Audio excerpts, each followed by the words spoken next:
And from minute differences in the chisel marks, Corres can even identify the distinctive workmanship of about 200 different stonemasons.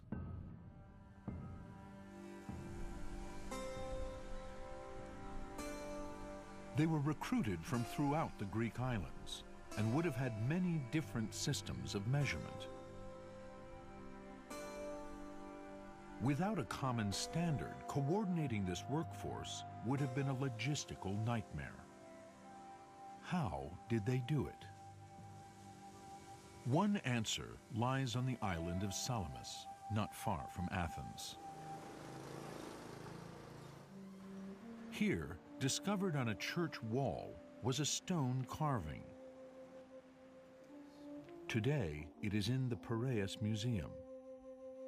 Architect Mark Wilson Jones believes the enigmatic Salamis stone, depicting an arm, hands, and feet, may be a conversion table for the different measuring systems, Doric, Ionic, and Common.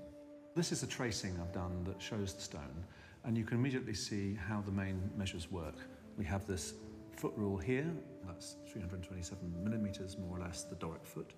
And here you have a foot imprint that's roughly 307 millimeter long foot, which we tend to call the common foot. And there are, in fact, other feet. For example, this dimension here is one Ionic foot. So there's a kind of whole network of different interrelated measurements here. The Salamis stone represents all the competing ancient Greek measurements, the Doric foot, the Ionic foot, and for the first time, the common foot, virtually the same measurement we use today. Wilson Jones finds evidence of all three measuring systems in the height of the Parthenon. That distance is at one at the same time 45 Doric feet, that's the ruler on the relief. It's also 48 common feet, which is the foot imprint, and it's 50 Ionic feet, all at the same time. And these are quite exact correspondences. So the Salamis stone may have provided a simple way for ancient workers from different places to calibrate their rulers and cross-reference different units of measurement.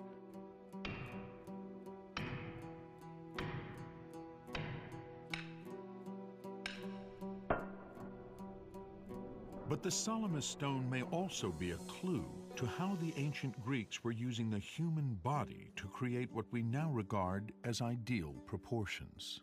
What's extraordinary about this is that at the same time as being a practical device, it's also a kind of model of theory, architectural theory. That a perfect ideal human body designed by nature is a kind of paradigm for how architects should design temples. Among the first to record that Greek temples were based on the ideal human body was the Roman architect Marcus Vitruvius.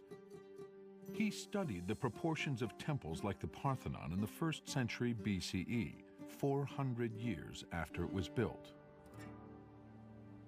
Vitruvius' work gives us the overall frame which is necessary to understand the system of proportions of the Parthenon.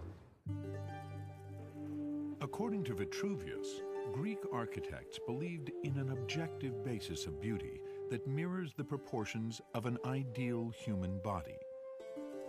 They observed, among many examples, that the span from fingertip to fingertip is a fixed ratio to total height, and height is a fixed ratio to the distance between the navel and the foot.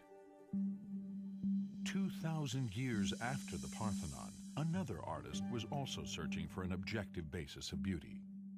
This is a very famous image. It's drawn by Leonardo da Vinci in the Renaissance, and it's based on Vitruvius' description of the ideal human body, and it encapsulates this idea of its theoretical importance. And what's really interesting for us is that when we superimpose the Salamis relief on this drawing, we see that there's a remarkable correspondence. There are differences, but it's the same principle. You have the same interest in the anthropomorphic principle of giving a kind of sacred, fundamental justification for these measures. Da Vinci's ideal Renaissance man famously stands in a circle surrounded by a square. Da Vinci named this image Vitruvian Man, after the Roman architect.